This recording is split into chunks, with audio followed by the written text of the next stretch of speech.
हम आज बात करेंगे मेंडल के नियमों की। मेंडल ने अपने आनुवंशिकी के प्रयोग के आधार पर जो नियम दिए थे वो नियम हमें वंशागतिकी को समझने में मदद करते हैं। मेंडल ने दो जो प्रयोग किए थे उसमें दो श्रेणियों के प्रयोग बहुत महत्वपूर्ण थे। पहला था एक संकर क्रॉस और दूसरा था द्विसंकर क्रॉस। इसके अलावा त्रिसंकर और बहुसंकर क्रॉस भी हुए, पर वो काफ़ी जटिल हैं। मेंडल ने जो नियम दिए थे वो प्रारंभ में दो थे, प्रथम नियम और तृतीय नियम, जबकि जो द्वितीय नियम है वो मेंडल के प्रयोगों के आधार पर ही बाद में वैज्ञानिकों के द्वारा दिया गया है। तो मेंडल के नियमों को हम देखें। मेंडल के नियम किस पर आधारित हैं? संकरण पर आधारित हैं। पहला नियम मेंडल का है प्रभाविता का नियम। मेंडल का पहला नियम है प्रभाविता का नियम। प्रभाविता का नियम, ये नियम जो है वो एक संकर क्रॉस पर आधारित है। प्रभाविता का नियम एक संकर क्रॉस पर आधारित है। एक संकर क्रॉस का हम यहाँ पे एक रफली डायग्राम बना लें। मान लो हमने कोई लाल पुष्प लिया है, लाल पुष्प वाला पौधा है और सफ़ेद पुष्प वाला पौधा है।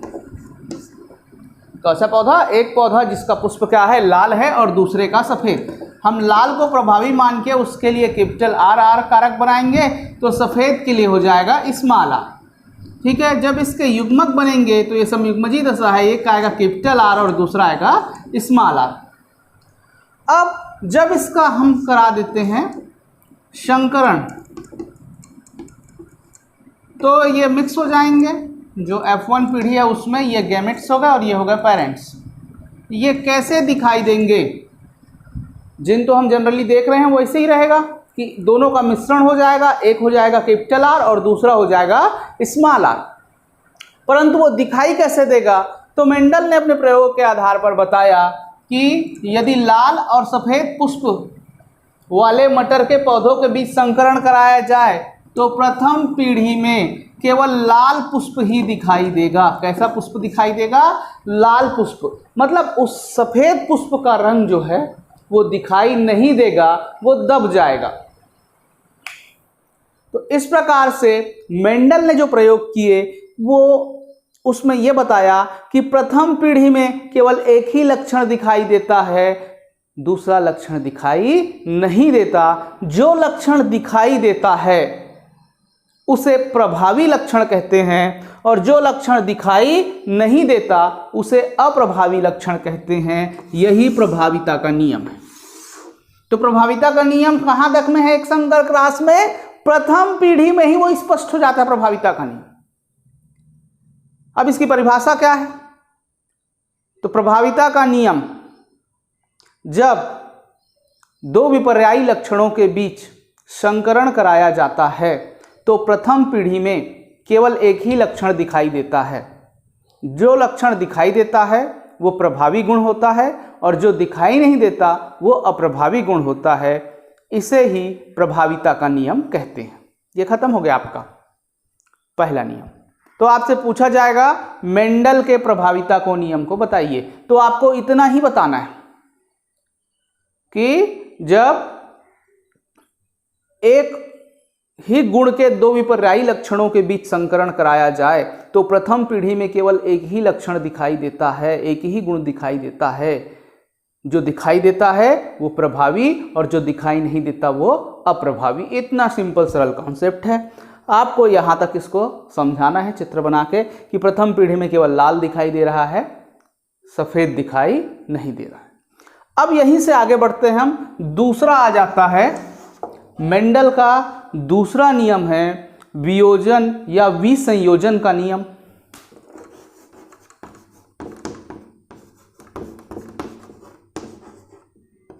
विसंयोजन का नियम, लॉ ऑफ सेग्रेशन। पहला लॉ ऑफ डोमिनेंस है, दूसरा है लॉ ऑफ सेग्रेशन। सेग्रेशन मतलब अलग होना, सेग्रेशन मतलब अलग होना। अब इसको देखिए इसी उदाहरण से, चूंकि एक संकर क्रॉस का अध्ययन है, जब प्रथम पीढ़ी में प्राप्त संकरित संतान का स्वपरागण कराया जाता है। तो द्वितीय पीढ़ी में क्या प्राप्त होता है? तो द्वितीय पीढ़ी में देखिए 3 प्रकार के जीनोटाइप आपको दिखेंगे। एक शुद्ध वंशानुक्रम वाला, दूसरा प्रकार रहेगा संकरित वंशानुक्रम वाला, और तीसरा प्रकार फिर से शुद्ध वंशानुक्रम वाला। अब यहाँ आप इसके पहले पढ़ के समझ चुके हो चेकर बोर्ड से कि ये 1 होता है, ये 2 रहता है और 1 रहता है, 1:2:1। ठीक है, ये जो है शुद्ध लाल होगा, ये संकर लाल होगा, और ये क्या रहता है? सफेद। अब ये लाल क्या था? संकर था, इसको यहां पे हम मार्क कर लिए रहते हैं। अब आप देखिए द्वितीय पीढ़ी में प्रभावी लक्षण तो दिखाई देगा ही, लेकिन साथ ही साथ क्या हो रहा है? अप्रभावी लक्षण भी दिखाई दे रहा है। 25% संतानों में अप्रभावी लक्षण भी क्या होता है? दिखाई देता है। यहां ऐसे लग रहा था कि सफेद का कोई नामो निशान नहीं है, क्योंकि हमको बाहर से जो पौधा दिखाई देगा उसमें सफेद के कोई लक्षण नहीं रहेंगे, हमको केवल लाल पौधा ही दिखाई दे रहा था। जब उसका हमने स्वपरागण कराया तो अगली पीढ़ी में जो संतान प्राप्त हुए उस बीज से उत्पन्न पौधे में लाल वाले पौधे भी थे और सफेद वाले पौधे भी थे। इसका मतलब यह है कि जो प्रथम पीढ़ी था वहां लाल और सफेद दोनों के जीन उपस्थित थे, लाल और सफेद दोनों के जीन उपस्थित थे। और जब उसको उचित अवसर मिला, उचित अवसर का मतलब है जब वह समयुग्मजी दशा में गया तो उसने अपने आप को क्या किया? व्यक्त किया। कहने का मतलब यह है कि समयुग्मजी दशा में जो अप्रभावी गुण था वो क्या हुआ? प्रकट हुआ। जब इस नियम से हमको ये पता चलता है कि अप्रभावी कारक जो होते हैं वो अपने गुण को बनाए रखते हैं और अगली पीढ़ी में अपने आप को व्यक्त करते हैं और प्रभावी से क्या हो जाते हैं? पृथक हो जाते हैं। तो ये जो नियम है वो कहलाता है विसंयोजन का नियम। हमने 2 नियम देखा। पहला नियम था प्रभाविता का नियम और दूसरा नियम था विसंयोजन का नियम। जनकों में दोनों एलील विद्यमान होते हैं और युग्मक बनने के समय कारकों के एक जोड़े या एलील के सदस्य विसंयोजित हो जाते हैं और युग्मक को 2 रूपों में एक ही कारक प्राप्त होता है।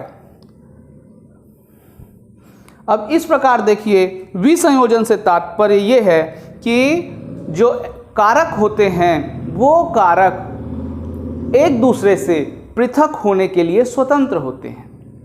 ऐसा लग रहा था कि दोनों कारक आपस में जुड़ गए हैं, पर ये आपस में जुड़े हुए नहीं होते। ये दोनों जो नियम थे वो आधारित थे एक संकर क्रॉस पे। नियम नंबर 3, स्वतंत्र अपयूवन।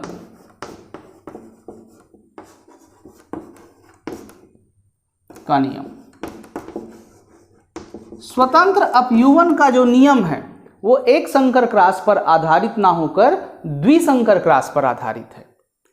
मटर के पौधे का जब आप पढ़े हो गोल और पीले बीज का संकरण जब झुर्रीदार हरे बीज के साथ कराते हैं, गोल और पीले बीज का संकरण किसके साथ कराते हैं? झुर्रीदार हरे बीज के साथ कराते हैं, तब हमको जो वंशागति प्राप्त होता है। तो यहाँ पे जो कारक प्रतीक चिन्ह है वही महत्वपूर्ण है। देखिए गोल और पीले के लिए हो जाएगा गोल और पीला कारक, और यहाँ पे झुर्रीदार और हरा। इनका प्रथम पीढ़ी जो प्राप्त होगा वो इस प्रकार से रहेगा। जब इसका हम संकरण कराएं तो आप द्विसंकर क्रॉस पढ़ चुके हो पहले।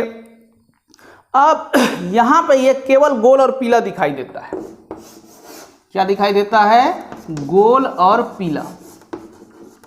लेकिन जब हम इसका स्वपरागण कराते हैं, किसका? गोल और पीले बीज, प्रथम पीढ़ी के गोल और पीले बीज का स्वपरागण कराने पर हमको 4 प्रकार की संभावनाएं, रिजल्ट में 4 प्रकार का फेनोटाइप या लक्षण प्रारूप दिखाई देता है। इन्हीं 4 प्रकारों को हम देखें ध्यान से तो पहला प्रकार हमारा होता है गोल और पीला। इसके लिए जीनोटाइप जो है कैपिटल R और कैपिटल Y हो ऐसा जरूरी नहीं है, इसके अलग अलग कॉम्बिनेशन जो हैं वो हो सकते हैं। दूसरा जो प्रकार होता है वो होता है गोल और हरा। तीसरा प्रकार होता है झुर्रीदार पीला और चौथा प्रकार होता है झुर्रीदार हरा।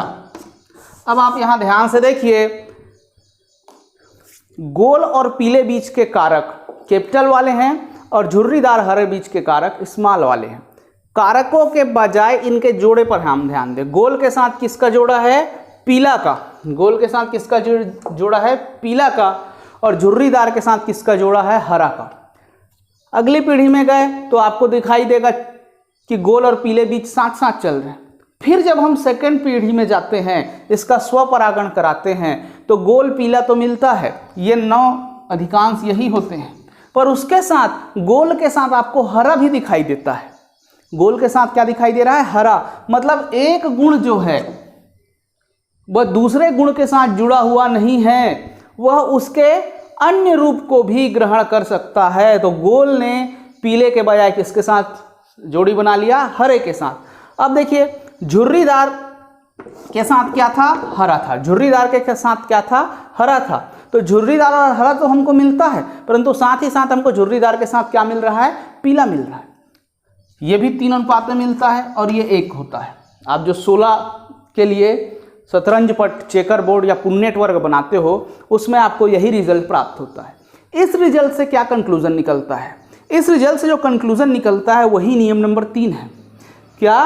कि जो कारक होते हैं जो हमको साथ साथ चलते हुए दिखाई देते हैं, साथ साथ प्रभावी रूप से या अप्रभावी रूप से, वो भले हमको साथ साथ चलते हुए प्रतीत हुए हो, पर अगली पीढ़ी में वो जाने के लिए क्या है? स्वतंत्र हैं। जरूरी नहीं है कि वो साथ साथ ही अगली पीढ़ी में जाएं, वो स्वतंत्र रूप से गति करते हैं। जैसे यहाँ दिखाई दे रहा है कि गोल के साथ पीले के अलावा गोल के साथ हरा भी गमन कर रहा है। ये कहलाता है स्वतंत्र अपयूहन का नियम। इस प्रकार हमने तीनों नियम को देखा।